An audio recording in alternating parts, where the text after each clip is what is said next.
All right, what's up, everybody? Welcome to another episode of On the Ropes. I'm Pat Healy, and I'm joined with Michael Olajide, the Silk. I like that post you had either today or yesterday, that throwback post. That was pretty cool.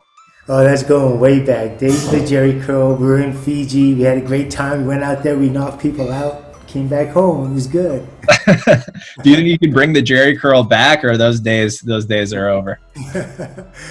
Came through dripping. What can I say? Yeah, that's awesome. But yeah, man, everyone's excited about this weekend. Lomachenko versus Teofimo Lopez. It's kind of the classic tale of, the old king and then the young lion coming up confident, looking to knock him out. A lot of hype around this. What are your thoughts on the fight and maybe some of the buzz that's been going on around it?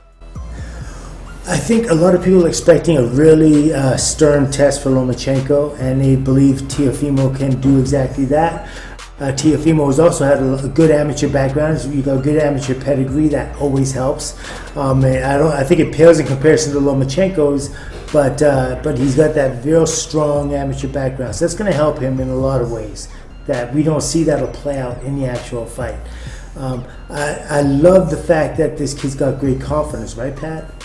Yeah, I love it. I love seeing it. It's great for the fans to get excited about. Like with Lopez, when you're watching, like I was watching Top Rank's kind of like hype videos and some of their training camp. And the really interesting thing in this fight for me is the relationship between the fighters and their trainers, which are the fathers. Teofimo Lopez's dad is, his head trainer. As they showed in a lot of this footage, they have had a kind of rocky relationship. It seems like it's okay now.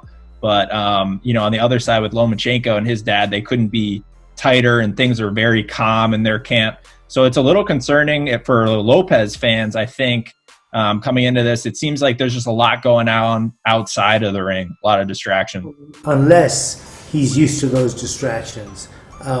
If this is something new to him, then he's not going to know how to handle it, and it will take away from his performance.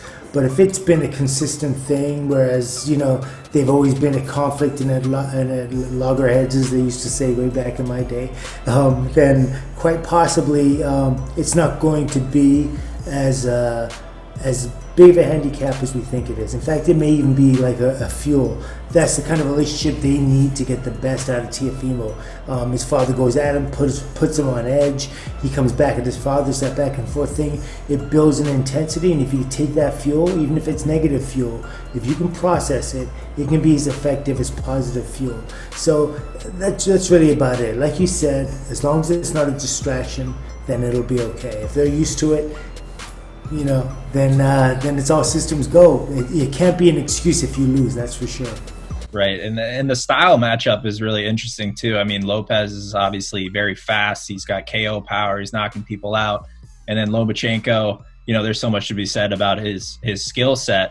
And it's the biggest question is, can Lopez get to him? We saw Loma get dropped by Linares. He got clipped a couple times in his last fight against Campbell. People are saying maybe there's some tread on the tires. Even though he's only 32, he has, a massive amateur career. So it's like the questions are there. I don't know if I buy it, but it's an interesting, what's going to happen in these first few rounds if Teofimo can really pressure him. That's the thing. Now, he's a puncher. Teofimo's a puncher. Lomachenko's fought punchers before. I don't think that's a worry. In fact, when you're boxing, when you're actually in a fight, probably like 7-8 times out of 10, a guy can hit hard enough to hurt you and knock you down no matter who he is. It's only the really soft punches, that open hand slap or something, that aren't going to hurt you. But you can be hurt at any point in time in boxing, and by anybody really, if they turn over the punch at the right time and connect those muscles up, hit you with the right part of the fist. I don't think that's the biggest. I don't think power, unless. Now, you can have the bomb, right? Which this kid has. But if you don't know how to put that bomb and detonate it at the right spot, then it's useless. And one thing I like about what Lomachenko does, he uses your offense against you. And this kid is he's got good hand speed, but I don't see him being like Sugar Ray Leonard, Muhammad Ali, Tommy Hearns speed or Camacho speed. I just don't see that. I see that He's very adept with his hands. He does have he'll definitely get his respect as soon as he makes contact with something, but it's not going to be that's not going to be an easy target to find. Yeah, that's what like Teddy Atlas even was talking a little bit about it, and he was referencing Pacquiao, how like maybe not so much now, but when Pacquiao was in his prime, he had that closing speed where it's just like, in Teddy's voice, bang, like, it gets to you before you even know it, and it's just right on you. And I don't know if Lopez, I don't know if Lopez has that speed. He's definitely fast, but He does not have that speed. no. And the other thing is, like, it's okay when you're pitching, but when it starts coming back at you, then what do? And that's an issue. Like, it's one thing with Pacquiao. He had such amazing hand speed that he always was able to get to his opponent. But there was one sort of one sort of thing that kind of stuck out, and that was he would, after he punched, he left his head there, and then it ended up catching up to him later. And with fast fighters, you'll see that. Same thing with like Roy Jones, for instance, an incredible athlete, an incredible fighter, one of the greatest. But he left his head there when after he's finished punching. So as you get more tired, as you get a little bit older, as you get to more, I don't know, that same intensity isn't there. That's when it starts getting dangerous. You don't have that natural head movement, and you're not going to get your head out the way, and that's when you can get clipped. I don't think we're going to see that Lomachenko yet. I think he's been through a lot of fights, but I think he has like a lot of energy. He's a very, very highly intelligent fighter, and when you're fighting with the fuel of intelligence and not the fuel of emotion, it's a different beast. It's Right. a completely different type of fighter, and that's what's so beautiful about what Lomachenko does. That's what I love seeing him operate. He's incredible. Yeah, that's like exactly with the press conference the other day. Lopez was seemingly emotional at times, and he's talking a lot of trash.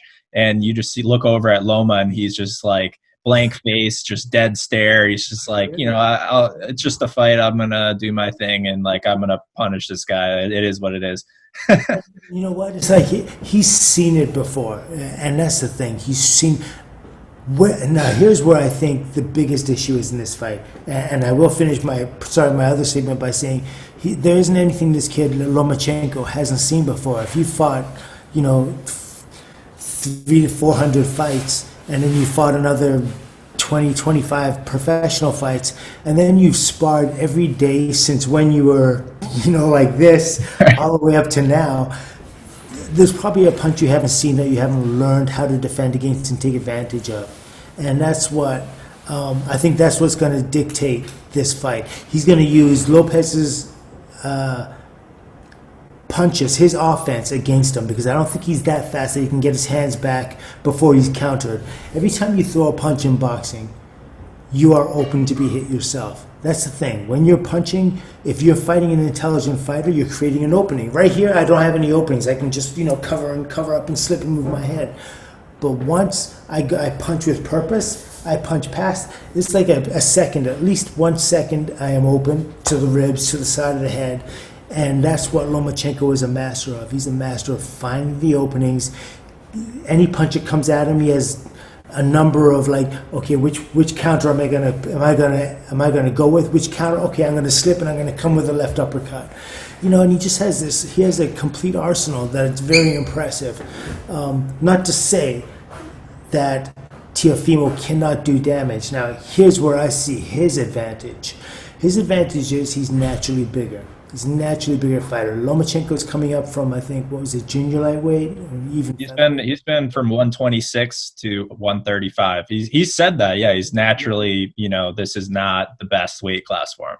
Yeah, so he's moving up to 135 now, and this kid is not 135 pounds naturally. You look at his size. He walks around and he's probably like at least 147, probably in the 150s. So he's sweating down to make 135. And so by the time he gets back in the ring, he's probably going to be up to about 150, somewhere between 150, 155. He's going to have good weight behind him. He's going to be strong, and it's going to be dangerous for Lomachenko in the early rounds. So he has to be on his P's and Q's, has to be really sharp, keep his eyes open, use a lot of feints so he can see where the punches are coming from. But this kid now, Teofimo, what I feel he has to do is he has to give Lomachenko something he hasn't seen before. And that's hard because he's seen so much. But because of his size advantage and because he's been taking like punches off bigger guys, he may have to wade through the storm, the hailstorm. You know what I mean? He's going to have to like take some punches to land some. And that, because it's going to be hard to counter Lomachenko. Standing there jousting with him or fencing with him. You're going to have to get him to, as soon as you feel his punch touch you, bam, you have to let go and find that opening right there. If he's been working on that in camp, he can do some serious damage in this fight. He's big and strong enough to do that. And that's what the Lopez fans and people who are questioning Loma, they bring up the fight against Linares when Linares found some success and then, of course, had that big knockdown. Where he caught Lomachenko. It didn't seem like he was hurt too badly from it, but it put him down. And people say, man, if Linares can get him, I think Teofimo is as fast and certainly more powerful. So that's the kind of the take that they're saying. The Lopez fans are saying, Linares, if he can clip him, Lopez can clip him. You know what? I don't really buy that when people say that, because styles make fights, and what Linares does is not what Lopez does. Case in point, Muhammad Ali fought Henry Cooper, who was a good heavyweight back in the day in the 60s. And he fought George Foreman, who was a monster in the 70s and also in the 80s, 90s. Henry Cooper dropped Muhammad Ali in, I think, second or third round. He dropped Ali and hurt him with a hook, and they went back to the corner. There's this whole thing. So naturally you think, well, he's going to fight George Foreman. If George Foreman hits him, he's going to kill him. Didn't happen. The absolute opposite thing happened. You know what I mean? So sometimes when you get hit with a punch and you're not expecting it, and sometimes it's just volume. Like you're just in the wrong place at the wrong time. You get clipped, and it's just a natural thing. You short circuit. You get hit right here. All the nerves to the brain shoot from the chin, go right up. Bam. You lose your muscular control. Yeah. You lose your equilibrium, muscular control, and that kind of stuff. And then you shake it loose, you get off. Your body recovers, and then he goes back to work, which is what he did. Having said that, if this kid obviously hits hard enough to hurt Lomachenko, but I think Lomachenko is going to be focused. I think he's really going to be focused. It's going to be interesting. Those are the big questions. It's if Lopez rather, can he catch Lomachenko? Is he coming in too emotional? Is Loma going to school him because of that? There's a lot of questions floating around, but it makes for a great fight, and people are really excited to see Lopez step up and take the challenge against a guy that seems unbeatable. And he's only 23 years old, so people are giving him a lot of credit for that. Of course, it's exciting. It's free on ESPN. People are going to be tuning in. I can't wait to watch it. But who do you... This kid's 23 years old, right? 23, yep. Yeah, and he's undefeated. He's undefeated. He's 15-0, I believe, with 13 knockouts. There you go. So it's a little bit early for him for the maturation process. I think 15 fights for him going up against Lomachenko is a lot. How do you prepare to fight Lomachenko? Like, who is your sparring partner? These things that, you know what I mean? That's fighting with him. That's what you need when you're fighting. When you're going into a fight, you need sparring partners that do what your opponent is going to do. That's the only way you can adapt quickly and get used to the things. I don't know of anybody in the world you can get that fights like Lomachenko and fights like him effectively enough to give you sparring for 12 rounds every single day that you need him. So he has his natural. There are definitely some things that he's going to have to make up as he goes along. He's going to have to adjust and adapt in the middle of the fight. I think it's a beautiful fight for fight fans and for people that are just being introduced to boxing. I think everyone's going to get something out of it because the diversity in their personalities, the diversity in their fight styles, but it's a real good mix. I like it. Yep. And yeah, so I think I agree with you. I think we're on the same page here in terms of Lomachenko, the Matrix, as they call him, will be too much for the young lion and Lopez. But everyone, make sure to go check this out. It's one of the biggest fights boxing's had in a long time. It's bound to bring excitement and fireworks, and it's free on ESPN. So check this out. This was On the Ropes, Loma versus Lopez. I'm Pat Healy, joined with Michael Olajide. Make sure to check us out on YouTube at ThePodMatrix. Check us out. And not only that, Pat, what's our score right now in like calling fights? What's it like? Is it? I'm 1-1 right now, and you are 2-0. So we'll keep track of that as we keep moving forward. But we're on the same side this weekend, so hopefully we both pick up a W. But we'll keep track of that. And yeah, but thanks everyone. Make sure to go check this out. Let's go. Check it out, though.